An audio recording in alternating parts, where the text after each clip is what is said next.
Before you skip in the video, because I know some of you will, I just want to clarify a couple of things. First things first, there will obviously be spoilers for the entirety of the mainline comics. I will also be referencing upcoming events frequently when reviewing volumes, so don't watch this until you have read through all 32 volumes, or if you don't care about ever reading the comics. It's also important to note that the show is fairly different from the comics, so just keep in mind while continuing. About the ranking itself, I really like these comics, far more than the show for a couple of reasons. I might do a video on that later. That being said, most of my time rating will be as independent as I can to the comics, but I have some anti-show bias thrown in occasionally. And lastly, a lot of how I rate certain volumes will be on the importance and impact of their events on the story or my personal experience of the story. Obviously, the ranking is subjective, but feel free to comment your thoughts. Last spoiler warning here. I really recommend reading this series. It's great. Now, if you wanted to skip ahead and see my rating, there's nothing stopping you. Just be wary of listening for spoilers. So real quick, each rating will work on a recap and placement basis, meaning I'll give some context for the volume. Assuming you've read them all, the context makes even more sense. During the context portion, I will more than likely leave out some details, just because of the pure amount of content that these comics offer. I'll just recap the ones that I think are important or have more value to me personally. After the context section, I'll give a brief explanation of my placements in relation to what is currently on the tier list. Lastly, when this is all over, I'll throw in a graph in case if that helps you visualize the order of my favorite volumes. Without any more blabbing, let's get started. Days Gone By is the first comic in the series, which can be a slight bit jarring on a reread, with its visual style and different artist. On that note, the earlier volumes have a lot more happening due to their writing style, but I'll get to that later. The first volume does exactly what it needs to do and establishes the rules of the world pretty well. Starting off almost immediately with Rick in a coma after an unspecified amount of time, immerses the reader right off the bat. During this volume, Rick meets Morgan, learns about the state of the world, and departs to find his family. This volume goes by quickly as Rick and Glenn are the only ones really in Atlanta, even on their trip back to pick up weapons for the group. The rest of the time is spent on the outskirts of Atlanta in a camp where Rick and Shane slowly build up disdain for each other over time. A herd attacks the camp everyone is in, and Amy gets bit and dies, ironically by the same guy that put Rick in his coma. Jim also dies and chooses to become a zombie. After the attack, Rick and Shane go hunting, and Shane tries to kill Rick after having an argument. Carl sees this happening and takes charge and kills Shane before Shane can kill Rick. Carl says it's not the same as killing the dead ones, and Rick says it should never be the same as killing the dead, which could vaguely foreshadow Rick's actions later in the series.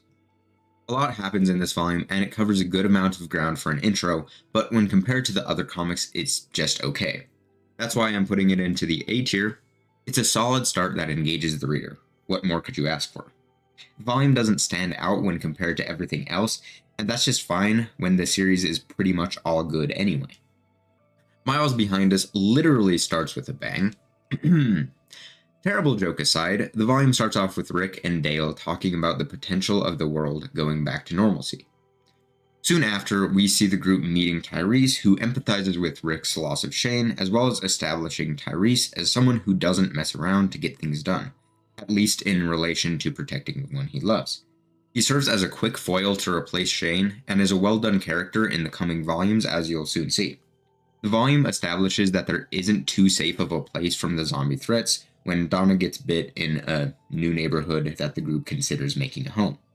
This also sets up a trajectory for Alan's character and, in turn, a decent bit of development for some characters throughout the series. While Rick and Tyrese are hunting, Carl gets shot and everyone goes to Herschel's farm as he gets Carl back up to health. Of course, conflict breaks out when Rick finds out that Herschel has been storing the dead in a barn. Herschel loses some family when he finds out the dead are gone forever, and the barn zombies break free. Herschel's disdain for Rick gets the group kicked out. After talking about starving, Rick's group finally stumbles across the prison.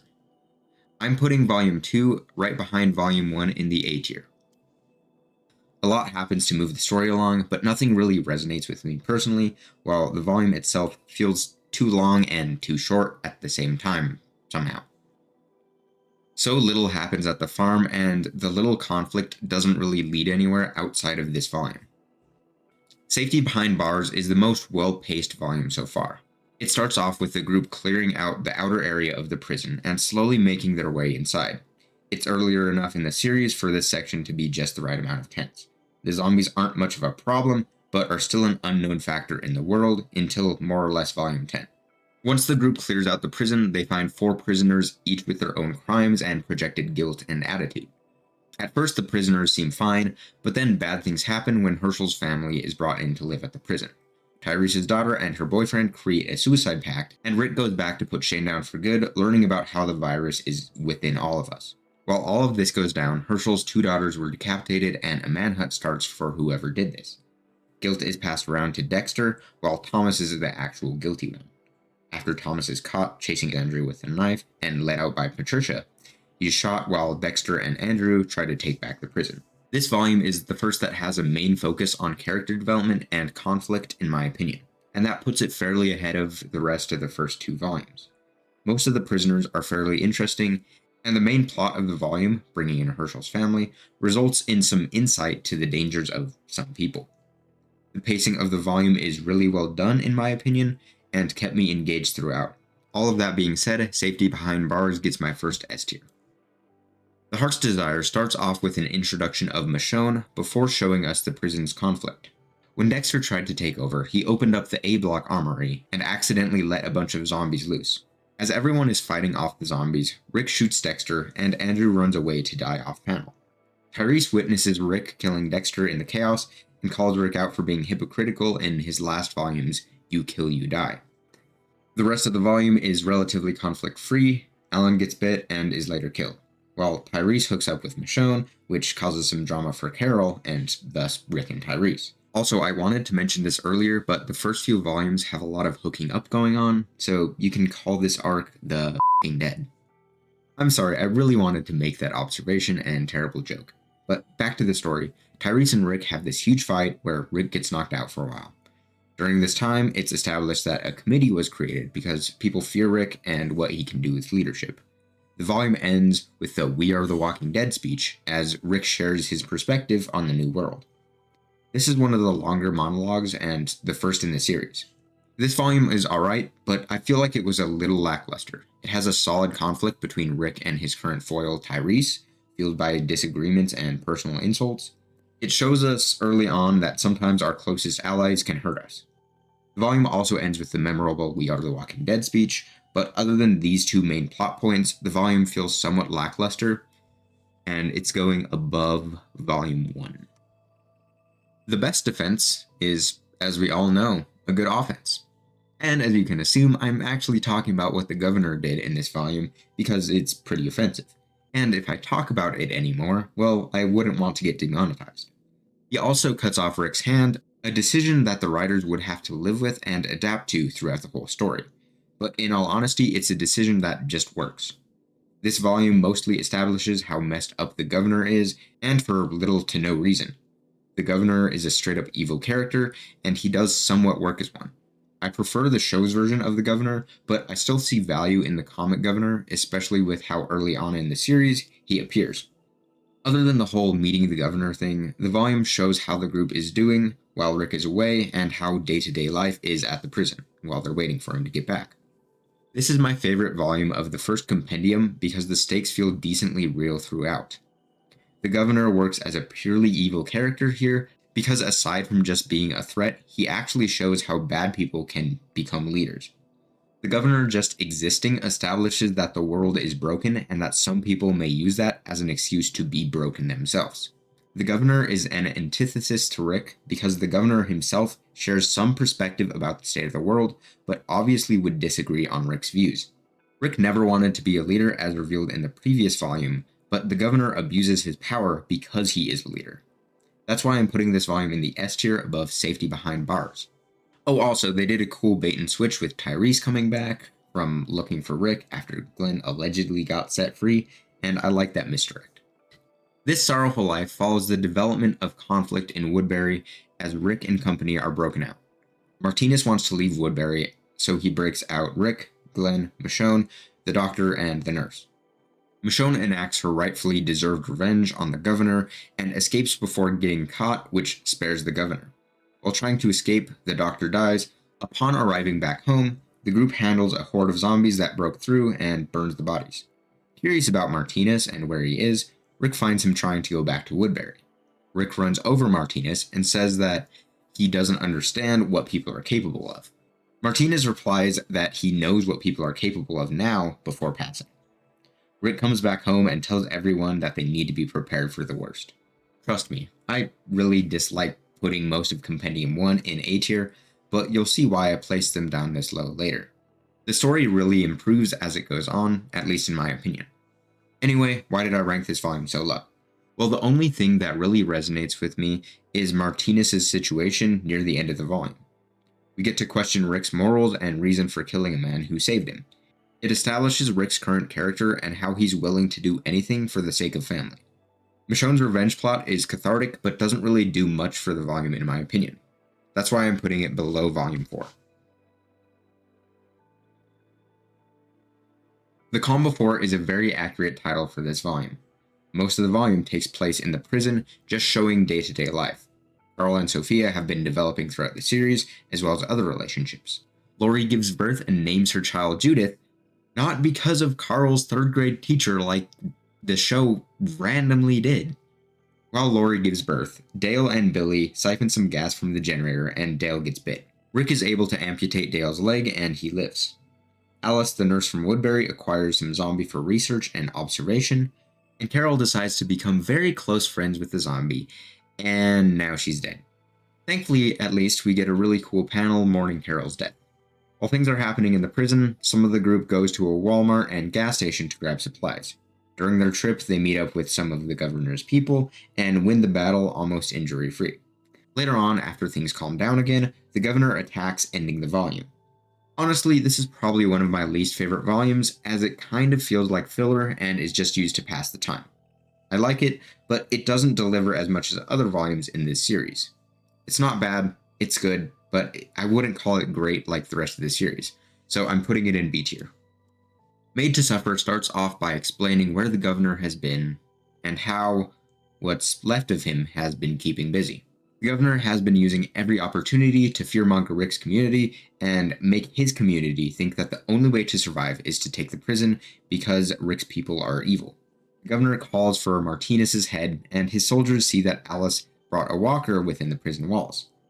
Back to present day at the prison, the governor's assault fails as he is pushed back, but during this, Rick was shot. While Rick is recovering, Dale says that Andrea and some others should leave the prison, because of Rick's leadership risking their lives. Andrea apprehensively agrees. Maggie and Glenn also leave, and Herschel says goodbye, fearing that this is the last time he would see Maggie. While all of this happens, Tyrese and Michonne chase after the governor and get captured. Michonne disappears but loses her sword. The governor strikes again shortly after Rick wakes up and is preparing to fight. Tyrese is killed with Michonne's sword by the governor, and afterwards a fight breaks out. During this, Andrea comes back for some more supporting fire and disappears after a few panels, and many other characters are also killed off. The volume, and thus the compendium, ends with the Grimes family running away, Lori and Judith dying, while the people of Woodbury strike back against the governor with another fairly well done panel and hide away in the prison with an unknown fate. Made to Suffer does its job to establish the conflict very well. It's one of the better conflict-based volumes in my opinion, as it covers how the conflict came to be, as well as explaining some details from Woodbury's perspective. I don't like conflict-based volumes that much, but this volume has the right amount of everything. My only complaint is how the Woodbury survivors story is never concluded, and how it's not super clear who lives, which isn't initially a negative, but is somewhat annoying for me personally. I'm going to put this volume at the top of A tier. Sometime. There we go. Starting off Compendium 2, we have Here We Remain. This volume covers the aftermath of the prison and puts Rick and Carl in a situation where they are surviving by themselves, something we haven't really seen since Volume 1, and something that we never really see again. Over half of this volume we spend with just Rick and Carl, and this strengthens the characters' relationship. When Rick gets sick, we see Carl try and survive on his own. Carl gets a little cocky and says how he doesn't need his father, and even if he did, he can't protect anyone anyway, because the rest of their family is dead. When Rick wakes up and they are scavenging, Rick finds a phone where a voice is coming through. Later, it's revealed that the voice on the phone is from Lori, well, at least a guilt-driven hallucination of her. Rick keeps this phone for a decent portion through the story, some more time passes in the volume, and Rick and Carl bond more. Eventually, they find Michonne, who leads them to Herschel's farm, where Dale, Andrea, Alan's kids, Maggie, Glenn, and Sophia are. After a few nights, Abraham is introduced with Rosita and Eugene in tow, and they depart to Washington for Eugene's mission. The volume ends with Rick telling Carl to never feel safe and to always be alert, which could be a massive amount of foreshadowing to volume 32. This volume is really good. So far, it's the best volume by a fairly wide margin, in my opinion. It's the only time we get to see pure survival and scavenging in pretty much the whole series, at least on a scale of just 2 characters. The volume also facilitates a large amount of character growth and relationship development between the Grime family, or at least what's left of them. The volume ends with a solid lead into the future of the series, and might as well be the most important in the series. That's why I'm putting Here We Remain in the SS tier. What We Become is a solid follow-up to Volume 9. It starts out with a dream sequence from Rick, where a dead Lori states Rick's own anxieties and blames him. This mirrors Carl's attitude towards Rick in the previous volume. During this volume, we watch Rick and Abraham bond over past mistakes and actions while learning more about Abe in the process. Abraham serves as another foil for Rick, fueling some drama, but also giving the group a strong direction. During the volume, Rick decides to go back and find Morgan and some weapons to bring along in their travels. On the trip, Rick finds and murders some people who honestly deserved it for reasons I can't say on YouTube. When they find Morgan, he clearly isn't doing well with the death of his son, but they pick him up anyway and keep an eye on him. Driving back to the rest of the group, Rick accidentally stumbles across a massive herd and has no choice but to bring it to the group. As they are about to get back, we see Dale telling Andrea that they should survive on their own without Rick. I'm putting What We Become in the bottom of S tier because it covers a lot of ground in character development and storytelling. It's just the right amount of tense throughout, and bringing Morgan back into this series is some pretty nice fan service that also plays a decent part in the volume's tension. Fear the Hunters shows the group living with some pretty major conflicts. After stopping for the night, the group finds out that Ben has murdered his own brother, saying that it's okay because he didn't hurt the brain and Billy would come back. Of course, this causes conflict to break out in the group as they can't decide what to do with Ben. During this, Gabriel comes by at probably the worst time and is allowed to stay the night. In the middle of the night, Carl awakes and handles the Ben situation in silence, sneaking away almost unseen. Thankfully, Morgan keeps his secret. In the morning, everyone is on edge. Dale and Andrea are understandably stressed, and Carl shows little remorse. Shortly after, the group loses Dale, and it's eventually revealed that Dale was taken prisoner by cannibals. Thankfully, Dale was bit and was moved back to the group as a threat. Rick doesn't feel threatened and doesn't take this lightly, so he plans a counterattack. Getting the jump on the hunters, Rick overhears them saying they're probably all shitting themselves right now, and replies, "Not exactly," with his ambush ready. The hunters don't have a chance to fight back while Rick's group enacts their revenge. Upon returning to Dale, everyone gets to say some last words. Andrea lets Dale know how exactly she really felt, which is a large source of anxiety for her, and Dale tells Rick thanks and that Rick did what he could, and if he didn't, a lot more people would be dead. Rick is seen later talking to himself about how Dale held on to the old life and wasn't weak for it. He says he was actually strong for being able to resist the urges to be evil. Carl overhears this, and the volume ends with a remorseful Carl telling Rick about how he dealt with Ben. Fear the Hunters is a very notable volume, to say the least. I noticed a lot of people think of it highly, and rightfully so. It's full of realistic conflict and memorable moments. Carl taking things into his own hands is solid characterization for Carl and his perception of right and wrong. Dale's whole tainted meat bit was well done, and the impact of his death is very important to the longevity of the comics and the impact to the characters close to him. Fear the Hunters fits into the top of S tier. Life Among Them starts off directly after Fear the Hunters, and Carl talks about killing Ben. He didn't do it because he wanted to. He did it because he had to, and no one else would. Rick tries to use Eugene's radio and finds out that Eugene was lying the whole time. Abraham is understandably pissed because of what he's done to keep Eugene alive, which by the end of the series is definitely worth it. While Abraham is telling Rick what he's done for Eugene, Aaron appears out of nowhere trying to get Rick's group to join Alexandria. Many of the group are reluctant, but want to go back to Alexandria for food and survival's sake. The group cautiously arrives and is processed into the community. In Douglas's interview with Rick, he mentions a news story that serves as a shock and as some loose foreshadowing. The story in question is the Daddy Ate My Eyes news story. Not so fun fact, it's a real story that took place in 2009, which, fun fact, would not have happened in the comics yet, ironically.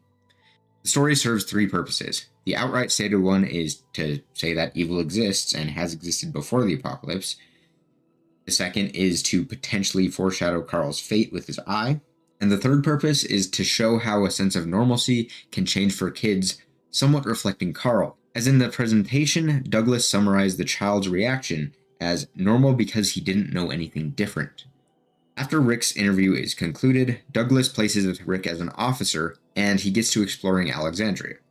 The volume ends with Rick trying to get guns back into the community for his group. Life Among Them does a lot to place Rick's group where they will be for the rest of the series.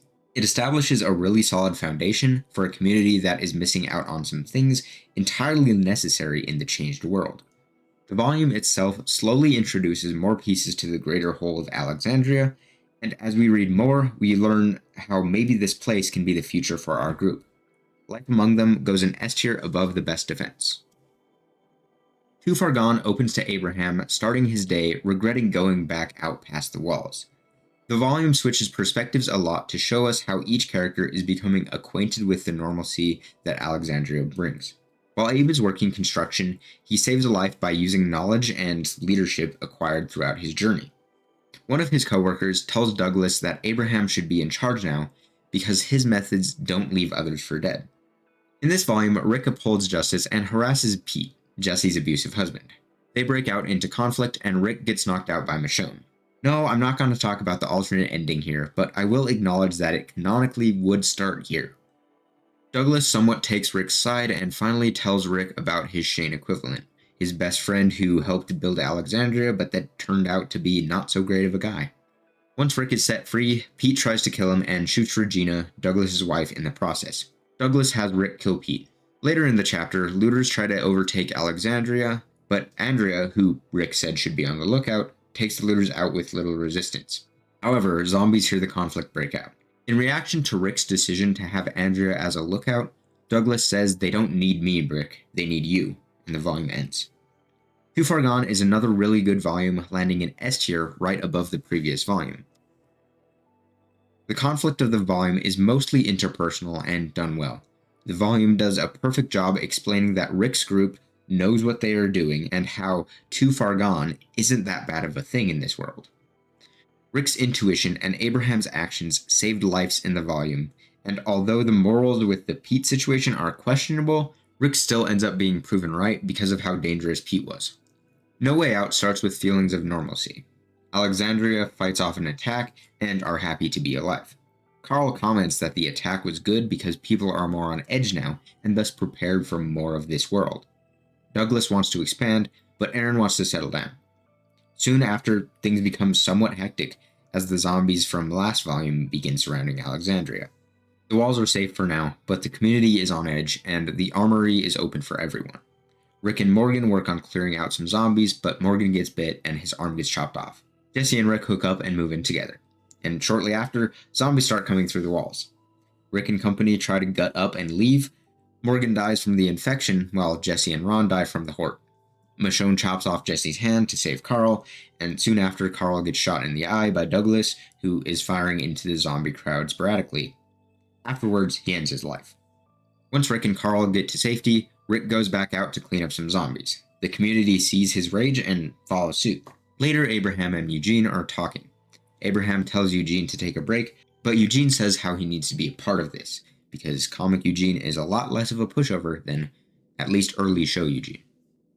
The volume ends with Rick telling Carl that he wants to build him a whole new world where no one will have to experience this pain anymore. This volume is really solid, and there's a reason why the show more or less copied a lot of it shot for shot. The fact that it's able to develop a conflict that enables Alexandria to adapt to the new world makes this volume so good. The scene where the community is clearing up the zombies and their aftermath shows that Alexandria can be a place full of people who work to make the world better instead of purely holding on to the old ways, which Carl was concerned with. This volume is also the last volume, at least for a while, where the zombies themselves are a threat. Honestly, the series could have ended right here like it was originally planned, but it continues and is stronger for that, at least in my opinion. No Way Out goes right above Too Far Gone in S tier with the rest of Compendium 2. We Find Ourselves is a volume fueled almost entirely by minor drama and actions in Alexandria. The volume starts off with the group recovering from the emotional aftermath of No Way Out. Rick reflects on his motivations and realizes that Jesse could have lived. Michonne feels like she shouldn't be able to be happy in the world, and Andrea says to Rick that remembering the past gets you killed, or at least slows you down. Rick tries to talk to Lori, but she shuns him for Carl's wounds. The main characters of Rick's group go out into a larger group to look for supplies. While they are all gone, an insurrection tries to break out, where some old Alexandrias, mainly led by Nicholas, want some semblance of old leadership back. When Rick comes back, he manages to talk them down and say, "United we stand, divided we fall." His willingness to keep Nicholas alive surprises Nicholas, and Rick says he's stupid for being surprised. The volume ends with Rick venting to Andrea about wanting to kill Nicholas, just because it would have been easy. In response, after talking, Andrea makes a move on Rick. We Find Ourselves is probably my most disliked volume. However, it is still good and it does what it sets out to do. I like it, but it isn't the greatest by any means. The only parts I outright enjoy are the conversations with the main characters at the beginning and end of the volume. These conversations speak to what we know about the main cast and slightly enhance their characters. As for the other half of the volume, the conflict feels like it's a very low pressure situation and honestly feels unnecessary. Its purpose for the narrative doesn't really exist or achieve anything, and honestly the volume is the closest to something that is skippable in the comics. The volume, if anything, almost feels filler. It's not bad, just below average, and this series sets high expectations, so sadly I have to put it in C tier. A Larger World, like the title would suggest, is a volume where we're introduced to a larger world, an expansion into the unknown. Rick's community at Alexandria is not the only group still living. When looking for resources, Michonne and Abraham talk out in the open. Jesus gets the jump on him and mentions interlinked communities and trade, something that Rick didn't really consider until now. Upon hearing about Jesus and his plans, Rick is entirely skeptical of the hilltop. Rick mentions finding anyone more dangerous would be a surprise. Rick decides on going to the hilltop, but before they leave, Andrea talks to Rick about their relationship, and she says, "Haven't you been paying attention? We are the ones who live, Rick. We survive. Time after time, it's us. You don't have to worry about me. You need me." Rick departs with Michonne, Glenn, Andrea, and secretly Carl in tow.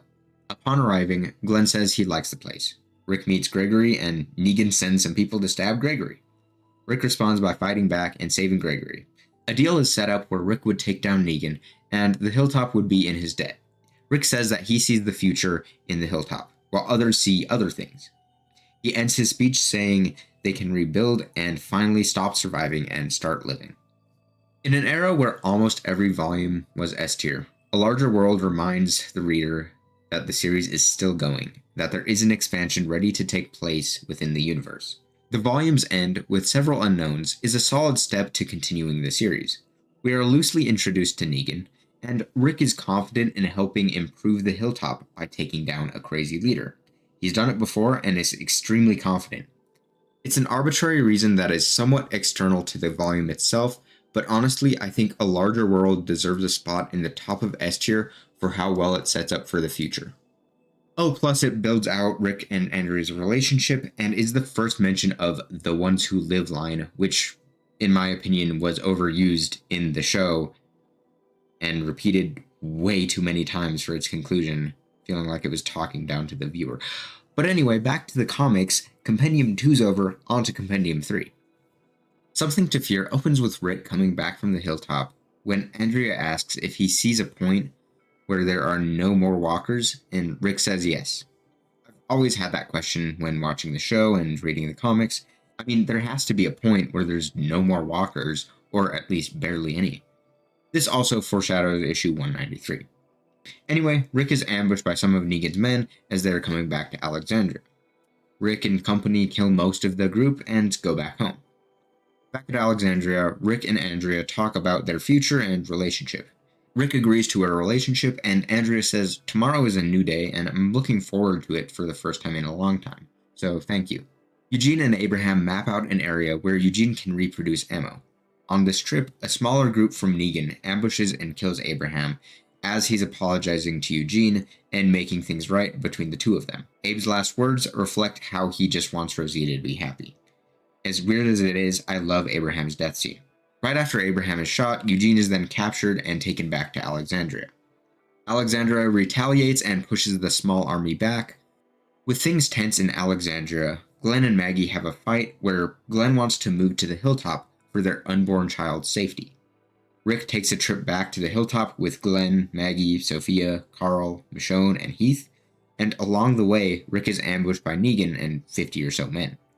Negan makes his presence very well known by monologuing for almost 6 pages, uninterrupted.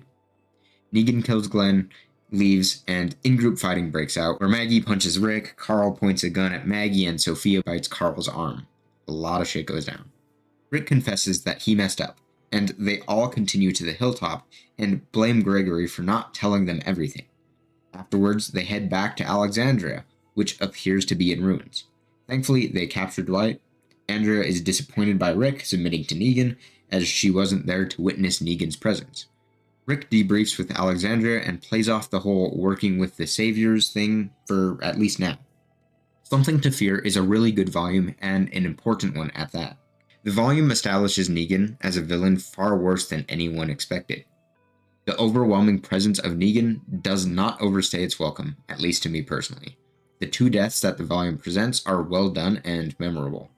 Abraham's death came quick and was unexpected, but Glenn's death was heavily anticipated for a while. Glenn as a character in the comics is not done as well as in the show, in my opinion, so losing Comic Glenn definitely didn't impact me as strongly, even though I read the comics up to that point first when watching the show. Aside from the introduction of Negan and minor other conflicts, this volume is still pretty good. The characterization of Glenn and Abe before they die gives us some last memorable moments for classic characters.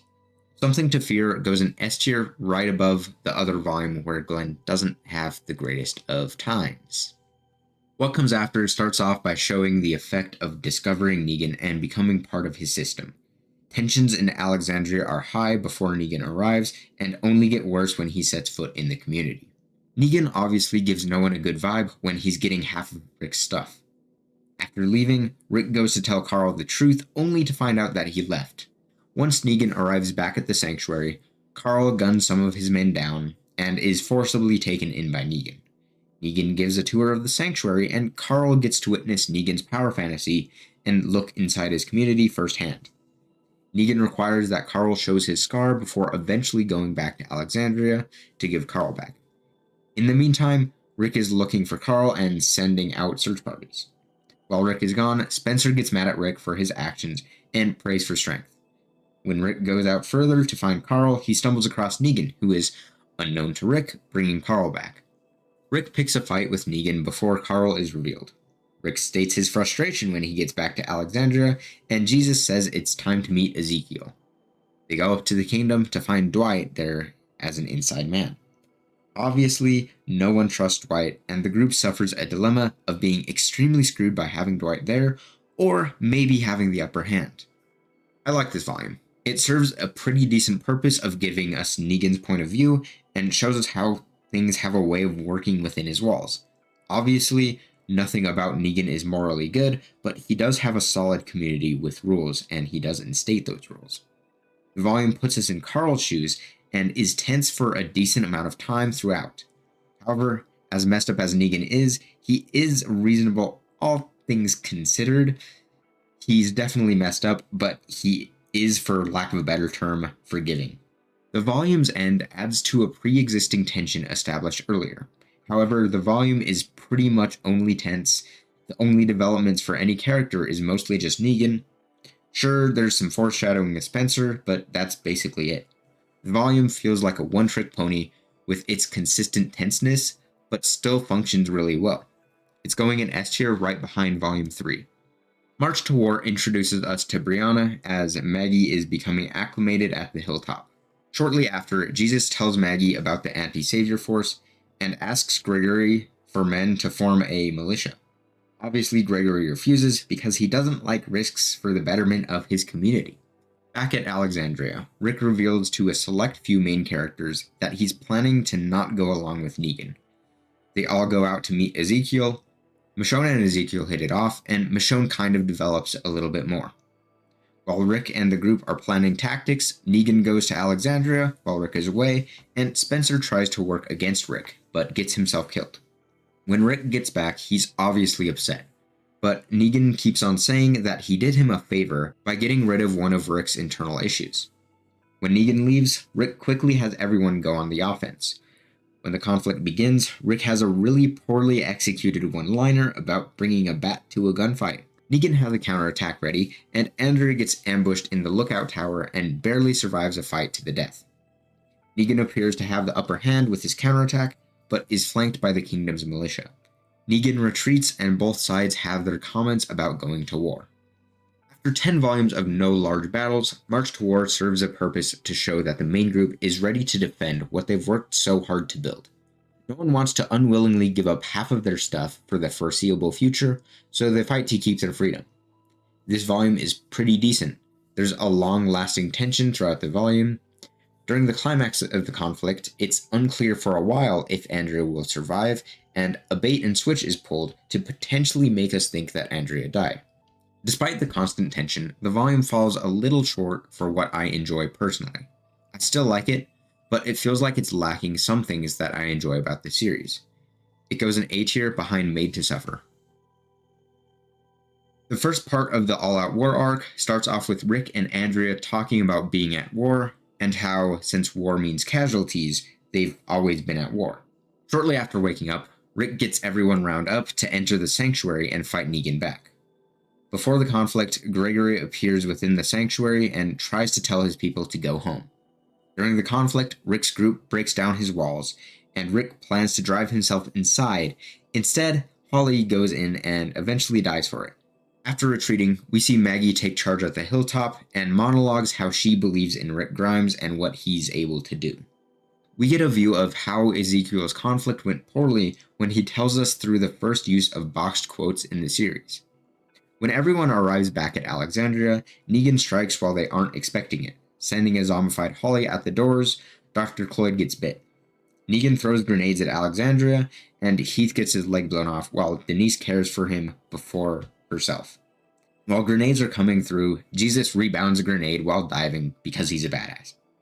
Once the conflict clears up, Negan retreats thinking he's won, and Rick, Carl, and Heath tend to their injuries. So far, All Out War Part 1 is the best conflict-heavy volume in my opinion. It's tense throughout, and in a way, it just does it right. Both sides push back with a respectable amount of force. The tension does not feel very light as Carl is hit with a blast, Rick passes out, a doctor is bit, and Oleg is lost. The conflict feels very real, which makes the volume belong at the top of A tier. The second part of the All Out War arc opens with the capture of Eugene, Rick moving to Hilltop, leaving behind the phone he used to talk to Lori, and Maggie becoming more of a leader due to Brianna's faith. We see that Heath lives and Denise didn't, as Hilltop's Dr. Carson complements her work. While Rick moves, Negan comes up with a plan to counterattack with infected weapons. When the Saviors attack the Hilltop, Negan uses the infected weapons to his success and almost causes a breakout within the Hilltop's walls. Thankfully, Dwight shot Rick with a non-infected arrow. After the attack, everyone regroups, and Carl tells a kid who just lost his father to hold on to the feeling of loss because Carl didn't hold on to his own. Negan thinks that Rick is dead, so when Rick comes out from the aftermath, Negan is taken off guard. Rick has a chance to discuss the conflict. Negan sees the error of his ways, and Rick slits Negan's throat. They battle, and Negan breaks Rick's leg. Dwight gets everyone to stand down, and Rick wins. Rick shows mercy despite some of his friends disagreeing. He wants to rebuild the world and show Negan how he was wrong. The solid conclusion to All Out War goes right behind the first part. I love the idea of infecting weapons to gain the upper hand, but I also love how the arc is resolved in a relatively peaceful way. Rick keeps Negan alive to show that he is better and his way is better. He keeps Negan alive, not because it was the easy thing to do, but because it was the right thing to do. Something that Rick held on from Dale. Carl's reassurance to a character who just lost his father is also important for Carl's character development. Sometime after the All Out War arc ends, a new beginning starts. The time isn't immediately specified, but we can see that some characters aged and how the world has further progressed. We're immediately introduced to Magna's group as Alexandria's Walker redirection force accidentally redirects some zombies into Magna's transport. Upon meeting Magna, Jesus brings them to Alexandria to meet Rick and everyone else. Rick is seen waking up with Alexandria and an older Carl. Rick welcomes the new characters into his community, and Carl talks to him about wanting to move to the hilltop. In between scenes of Magna's group being acclimated and Rick taking Carl to the hilltop, we get a glimpse of other survivors on a mission surrounded by zombies. These zombies appear to be talking. Cutting back to the communities, we see how everyone has developed and changed more or less for the better in the time that has passed. When Rick arrives at the hilltop, one of the survivors comes back scared because the dead were speaking. Everyone writes him off as crazy. In the hilltop, we meet Sophia, who is dealing with bullies, when Carl stops by to say hi. Later, a party is sent out to find the other survivor and is ambushed by zombies using weapons. It's revealed at the end of the volume that the zombies were just people in masks. Now, I'm going to be honest. When I first opened the comic to start this volume, I really dreaded it. This is the part of the show that was probably one of the worst seasons in my opinion. The time jump was handled so poorly, especially with one done directly beforehand. The introduction of the Whisperers in the show was a lot more long-winded and resulted in Jesus' death before we really found out what the Whisperers were. The show tried way too hard to make the viewers think that the zombies learned how to talk, which was super annoying. However, the source material, aka this volume, did not have any of these problems. A New Beginning jumps in time only because it needs to. It doesn't do it to age any characters up. It does it to establish how the communities are able to live a controlled and safe life. The time jump is handled in a very natural manner and doesn't deter from the experience. The introduction of the Whispers is also handled pretty well because the unknown does not overstay its welcome. I've already gone on long enough, but I could rant about this way more. A New Beginning puts itself in S tier right above Negan's introduction. Whispers into Screams begins with Andrea telling Magna's group about everything in their past very transparently due to how they discovered Negan in the last volume. Jesus is sent on lookout duty to find the first search party, and some conflict breaks out at the hilltop when Sophia and Carl get jumped by two brothers, and Carl tries to fight back asymmetrically, almost killing the boys. Maggie locks Carl up, telling him that they don't kill people because dead people can't change. A Whisperer, Lydia, is taken prisoner by Jesus. Lydia and Carl are locked up in adjacent cells. They find out more about each other and their communities. Lydia seems surprised by how well he is held on to his humanity, and Carl seems surprised by how Lydia was raised. Carl is released and says how Lydia should also be released and uses Maggie's logic back on her, saying that Lydia can change and she doesn't really belong with the Whisperers. Meanwhile, the brothers' parents are mad at Maggie and her leadership choices, so they meet up. Gregory continues the meeting and suggests that they kill Maggie. Later in the volume, Gregory is caught trying to poison Maggie and is locked up. Carl watches Lydia as they, do some things that kids their age shouldn't do. Also, she licks his eye hole. The volume ends when Alpha comes to trade Dante for Lydia, honestly making the whole conflict seem like a small misunderstanding, when Alpha only states that she didn't want anyone coming onto her land. Carl disagrees with the trade and sets off on his own, unknown to Maggie, to find Lydia. For a volume that spends the least time with Rick, Whispers into Screams is a pretty decent volume. It establishes a conflict internal to the hilltop, while also building what we know of the Whisperers and characterizing Lydia. The volume ends with Alpha's semi-threatening presence, and Carl's departure leaves us prepared for the next volume. I'm putting Whispers into Screams right below Part 1 of All Out War. Life and Death starts out by establishing the fair that the communities are about to have, with Rick, Ezekiel, and Michonne having a reunion. Maggie and Jesus discuss what to do with Gregory. Carl sees the Whisperer camp, and Dwight tells Rick that he doesn't want to lead the Saviors anymore, starting off a long-lasting conflict between the two. During all of this, when Negan is bathed, his door is left unlocked. When Rick sees this, he denies that Negan deserves any trust for staying. Andrea mentions that they can still kill Negan, but Rick says no because it's easy and not right. Of course, after this, it cuts to Gregory publicly being hung by Maggie. After arriving at Alexandria, Maggie tells Rick that Carl was taken, so Rick leaves to find Carl, accompanied by Andrea, Michonne, and Dante, only to be stopped by the Whisperers on the way there. Rick by himself is taken to the Whisperer camp. While Alpha is gone, Rick sees Carl and they talk about trying to leave. While all of this is going on, people in the fair start missing. When Alpha arrives back at her community, she greets Rick with a bloodied weapon and says she ran into some trouble, don't worry about it. She takes only Rick to see all of the zombies that they have collected and are waiting to use. It's a literal sea or ocean of zombies, probably in the thousands. Lydia, Carl, and Rick are allowed to leave, but only after Alpha tells Lydia she is weak and that their border is marked, and to not cross it.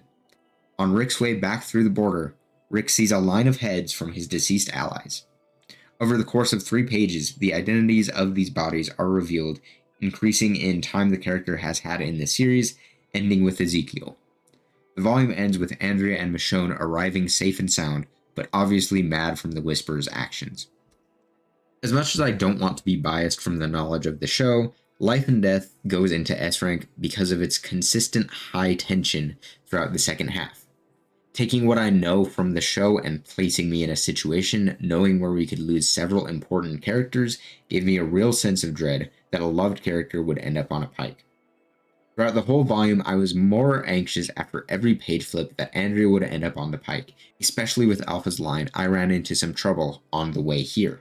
Thankfully, we only lose Ezekiel and Rosita, which, don't get me wrong, is still a major loss. The other deaths don't hit quite as hard, but they're still relevant to the communities. Knowing what I knew, this volume is probably the most tense in the series, and in a good way. Reading throughout the volume kept me on my toes without ever being too much. It places itself right above Safety Behind Bars in the S tier. Starting off immediately afterwards in Compendium 4, No Turning Back places us on the Whisperer's border as Michonne states some of her frustrations and regrets in regards to being transparent with Ezekiel. Rick and Andrea agree that they need time to think it over and not rush in and go to war because it would be dumb. When they make it back to the fair, they let everyone know what happened. Of course, conflict erupts in the communities, and everyone is frustrated with Rick not doing enough to fight back. People say that Maggie is better for killing Gregory. As tensions rise, Rick and Andrea decide that Lydia is safest outside of Alexandria. Lydia thinks something is suspicious and pulls a gun on Andrea. Carl responds by pointing a gun back at Lydia. The tension is thankfully resolved as they complete their journey to Hilltop. While they're away, Rick finds Michonne trying to escape with Lydia. But she's too late, so they just talk. They talk about finding someone in the apocalypse and how the pain never goes away after losing someone. Rick states that Andrea is better for him, but he's learned to move on and kinda hates himself for it. After all of this, Rick talks to his community and fights break out. Rick regretfully asks for Negan's advice, Dwight questions Rick being a leader, and Eugene messes with the radio he got at the fair while he mourns Rosita's death. Negan tells Rick that he needs to see the Whisperers as enemies and unite his community to take them out. Later, Rick is jumped for being weak and not a good leader, or whatever excuse by some angry community members. Rick fights back, killing one of his attackers. The next day, Rick brings in the other attacker and says that he's starting a militia for Alexandria, and everyone cheers and the volume ends. No Turning Back is another good volume in the Whisperer arc. It shows internal tensions at an all-time high, and it shows how Rick is in a semi-vulnerable state when caught off guard. It shows that Rick might be losing the trust of his community by not doing exactly what they wanted and thinking strategically. Rick asks for Negan's help in the volume, which is unexpected and results in an easy solution with negative drawbacks, just like Rick tries to avoid. But we'll get into those drawbacks in the next volume. Also, the small bit of tension from Lydia and Andrea's standoff makes the volume a little better. I'm putting No Turning Back in S tier, right below Life and Death. Call to Arms starts off with Dwight training the militia and complaining a little to Rick about being a leader still. Rick mentions that Michonne should become the kingdom's new leader. Eugene finds a voice on the radio, and Negan gets broken out. While Negan is broken out, Rick immediately sends a party to find him. On Negan's trip, he decides to go to the Whisperers and take matters into his own hands. Meanwhile, Rick keeps up the anti-Whisperer propaganda so that he is able to save himself from more conflict. But in turn, a community member gets shot because they were thought to be a Whisperer. As tensions are now targeted at the Whisperers alone and not Lydia, Carl is told he can come back to Alexandria, but chooses to stay at the hilltop because that's where he feels his home is. While looking for Negan, Michonne and Aaron meet up and fight Beta and barely escape.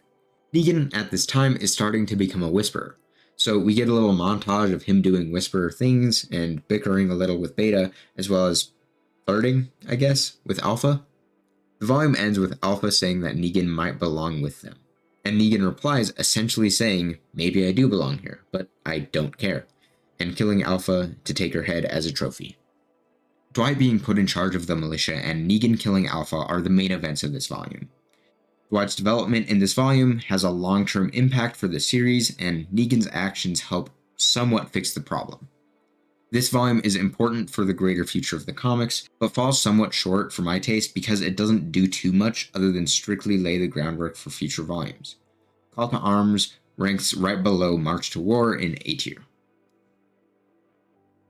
The Whisperer War starts off with Negan coming back to Alexandria while in Dwight's sights carrying the head of Alpha. Once brought in, Negan shows Rick the head and asks if he has gained his trust yet. Eugene establishes a bond with the voice over the radio. Rick and Andrea decide to stay in Alexandria, with each of them having their own reasons. Andrea tells Rick not to doubt himself because he got everyone this far. And Rick goes out to give another inspiring speech. When Beta's plans take way, we slowly see some conflict developing with the Saviors community in regards to wanting out of Rick's network as they watch Beta's horde approach Alexandria. As the horde breaks through to Alexandria, Beta and Negan fight head-to-head. Dwight tosses Negan and Lucille, and Negan uses her against Beta in a winning battle, resulting in Beta still standing but Lucille breaking. Most of the Whisperers are overwhelmed and pushed back. Beta lives to strike another day. Michonne and Dwight put on Whisperer masks to take out more Whisperers. Beta strikes the hilltop with a rain of fire arrows, and the conflict there has Carl, Sophia, Lydia, and Aaron carrying their full weight to save themselves, others, and fight off the Whisperers. We also get to see development in each of these characters. The volume ends with Dwight celebrating early, telling Rick that they killed hundreds of walkers. Rick, having seen the sea of walkers, understands that the battle has just begun. The Whisperer War serves as a solid precursor to another solid chapter that I'll get into shortly. Negan's battle with Beta feels like two titans battling to the death, and I love every moment of it. The internal conflict Dwight goes through after taking off a Whisperer mask feels human, and the conflict at the hilltop and how it's handled is well done. This volume does so much right, and that's why it belongs in the S tier, just above what comes after. A Certain Doom starts off immediately with Alexandria hearing the Ocean of the Dead acquired through the Whisperers. This leads to Eugene facing the need to redirect the Horde away from the communities. Eugene says that he's the best at redirecting hordes, so he tasks himself with saving Alexandria from the incoming threat. Several characters ride out with Eugene, including, but not limited to, Jesus, Andrea, and Michonne. While in Alexandria, the community is very hesitant to act, but is inspired by Negan to help do what they can.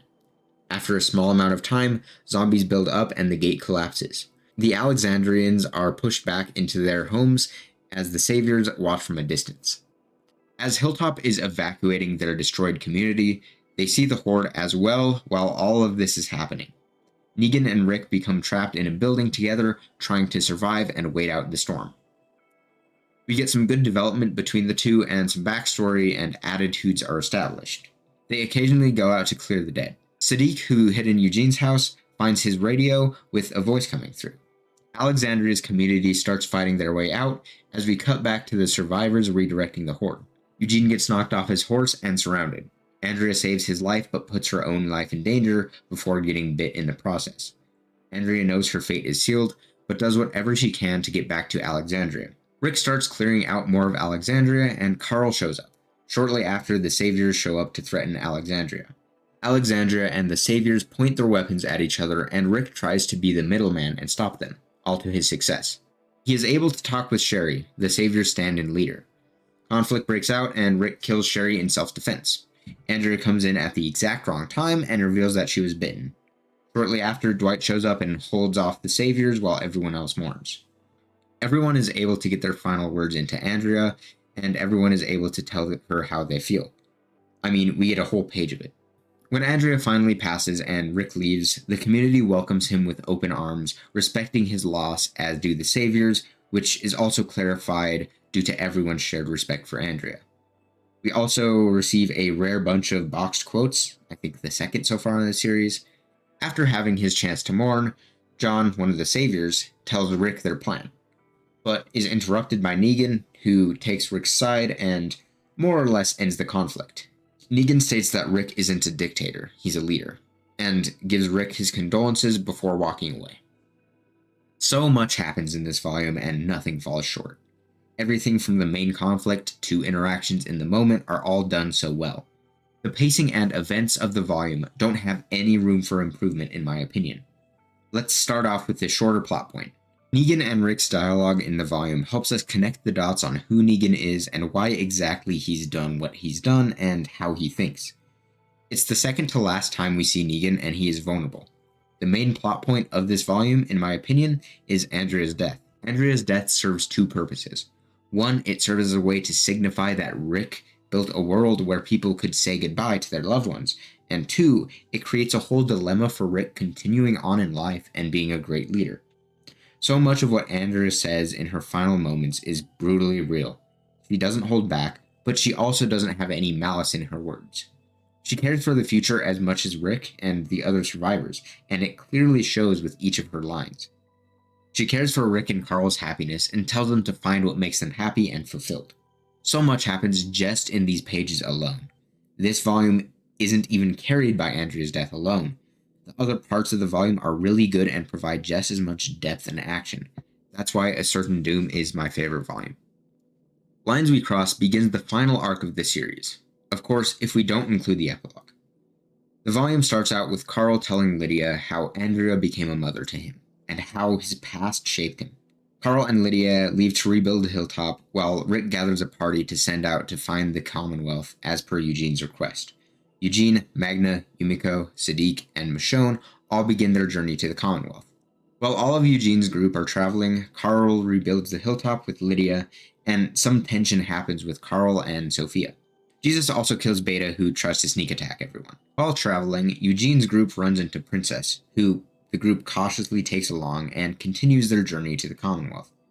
When they arrive, they are caught off guard and perspective shifts to Negan, who goes on his own small little adventure before being cornered by Maggie and Dante, who initially planned to kill him, but decide to let him live with his mistakes.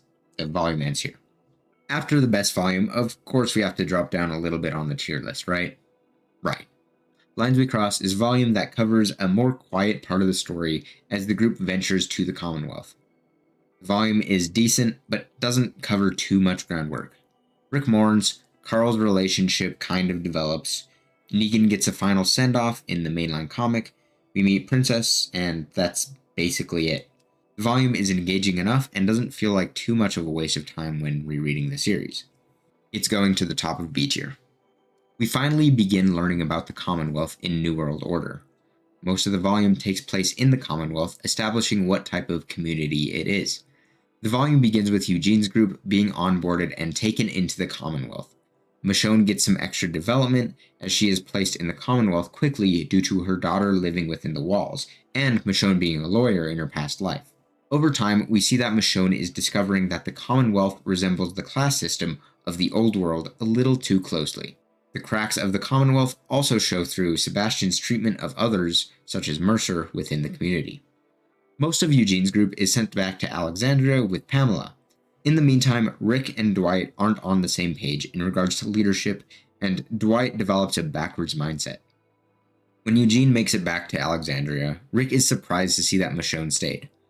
Rick meets Pamela in an awkward way when she introduces herself as a governor. Dwight assembles the military just in case and flexes its muscle to Pamela with some intent. Thankfully, the conflict is somewhat resolved. Nearing the end of the volume, it becomes clear that Pamela has a different worldview than Rick, and the volume ends with Rick commenting that maybe it's time for a new world order. Personally, the Commonwealth isn't super engaging to learn about. The strongest part of the volume may have been the introduction of the Commonwealth in the train yard with Lance. However, that's pretty much it. The rest of the volume seems boring to me, at least when compared to the other great volumes. Learning about the Commonwealth is somewhat new, but honestly it falls short for my personal taste. New World Order goes right below Lines We Cross in B tier. The Rotten Core is The Walking Dead's penultimate volume. The main plot points of the volume cover the community leaders all meeting each other, Rick moving to the Commonwealth to see how things are ran, and internal conflict erupting within the Commonwealth. While Pamela is still in Rick's communities, jobs and roles are brought up, which piques Mercer's interest. When everyone goes to the hilltop, Rick is surprised by how far they've rebuilt. Carl stops to talk to his dad and mentions that he'll keep on being fast enough for the both of them in reference to Rick's healing leg. Maggie is very apprehensive towards Pamela and decides to wait on Rick's approval of the Commonwealth. While they are all on their way to the Commonwealth, inner conflict is developing and fights and riots take place. Once he arrives in the Commonwealth and sets his eyes on the chaos, Rick gets a terrible first impression. All of this conflict starts a court case, which has a very neutral outcome. Dwight's impression of the Commonwealth and how the conflict got handled puts him in a mindset that makes him feel like he needs to deal with the issue immediately. Dwight's mindset asks for action, while Rick's wants understanding. After some time, Rick, Dwight, and Michonne all get together for a meeting. Pamela shows up in secret, thanks to Michonne, and Dwight points a gun at her, resulting in his death by Rick. For the second to last volume, The Rotten Core honestly ranks as the second to worst volume in my opinion. I like The Rotten Core, like all volumes, but it just rubs me the wrong way. I'm mostly talking about the ending. Rick's obligation to kill Dwight feels very written in, and not really true to Rick's character. However, he murdered Dwight because of the potential that the Commonwealth holds. Maybe Rick did the right thing, but I don't know because it still feels out of character. Other than that, the volume does a great job of building conflict. I really just don't find it that interesting. Honestly, The Rotten Core is just a longer lead up into Rest in Peace, and it doesn't really stand out at all on its own. It goes to the top of C tier. Ah yes, Rest in Peace, a volume that is 50% longer than your average volume. The final volume wraps up the series in a bow topped with some epilogue. Beginning right after The Rotten Core, Rest in Peace directly leads into conflict between the Commonwealth's police state and the people of the Commonwealth. Rick and Michonne initially take a neutral stance in the Commonwealth's politics, and community uproar occurs. Riots and chaos affect the Commonwealth itself, while a horde accidentally brought in by lack of security outside of the walls approaches. Once the zombies become less of a problem, the two sides of the conflict prepare to fight. Thankfully, Rick steps in and gives one of his classic speeches, this time saying that they are not the Walking Dead, or at least they don't have to be anymore, and shows his scars off. The scar represents what he has lived through and grown past, and how everyone has these scars, and the point of living is to continue living, not just surviving. Everyone cleans up the aftermath within the Commonwealth, and by night, Carl says goodbye to his dad. Carl says he's proud to call Rick his father, and Rick says the same back. At night, Rick is awakened by Sebastian with a gun. They talk before Sebastian shoots Rick unintentionally and doubles down. In the morning, Carl finds his father as a zombie and recalls his acts in Volume 9. Once Carl finds Sebastian, he tells him that he isn't sorry and he'll be locked up for the rest of his life, as that's what's right. As Carl goes back to Alexandria to bury Rick, Maggie informs him that some people want to pay their respects as everyone joins the caravan. Carl collapses with the thought that his dad was just gone and never got to say goodbye. Rest in Peace has an extra issue at the end that's over half a volume in length. It serves as an epilogue to the series, wrapping up everything in a nice bow. Carl is married to Sophia. Herschel, Maggie's son, is running a traveling show off some leftover zombies from the trials, the last of their kind. The epilogue takes place 25 years in the future, where, as mentioned, zombies are a rarity. One day, a zombie stumbles upon Carl's land, and he kills it before their daughter Andrea has a chance to see, as Carl has protected her from the past. Carl goes to court over destroying Herschel's property, aka the zombies, and chooses to kill the rest after his hearing concludes with the requirement of replacing one of Herschel's walkers. This pushes Carl's case up to the Supreme Court in the Commonwealth. On Carl's trip, he meets with Lydia, who brings up old times, and Carl delivers some supplies to an off-panel Negan. He says that sometimes he just wishes he came out to talk because he's one of the rare people who knew his father. When Carl reaches the Commonwealth Court, we see an older Michonne who takes Carl's side and declares him not guilty for protecting people. Herschel is upset as the zombies made him feel closer to the old world and the father he never met. When Carl leaves, he sees the placards in front of the courtroom, which states the summary of the comic book's back cover. Carl witnesses kids making fun of his eye patch, and Sophia mentions that they are taking life for granted. Sophia sees the statue and calls Rick the man that made the world. After arriving home, Sophia asks Carl if he ever thinks people appreciated what they had as much as they do now. Carl reads his child Andrea the story of Rick and how he led everyone through the trials.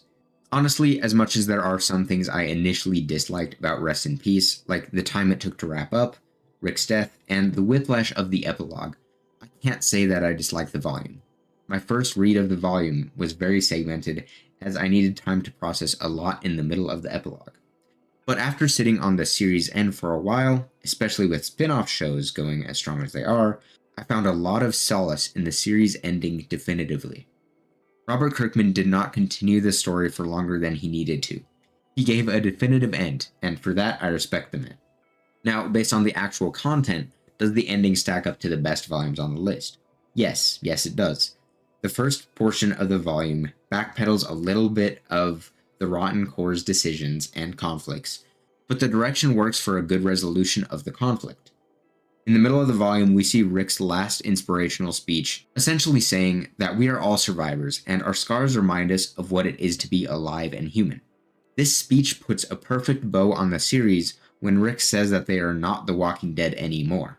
His memory is commemorated in this final speech, as he is given a statue to match the pose he made during it. My friend and I always had the joke when we were watching the show where the older Rick that appears in the hallucination was called Godric. With comic Rick's legacy and statue, he is respected by most people as the creator of the new world. So honestly, to me, Godric is canon. Jokes aside, the epilogue serves as some fan service while also giving us a small story with returning characters and showing how the world has advanced and pretty much moved past zombies. The first few years of the apocalypse are now called the Trials, and some of the people who lived through the Trials are respected for what they endured. The story of the epilogue itself isn't the best thing, but it's fan-servicey enough without overstaying its welcome. As much as I wanted to keep on reading the comics, all good things must come to an end. And after taking the time to process the ending, I wouldn't have it any other way. Rick could have lived, but I think killing him off before the epilogue was a good call.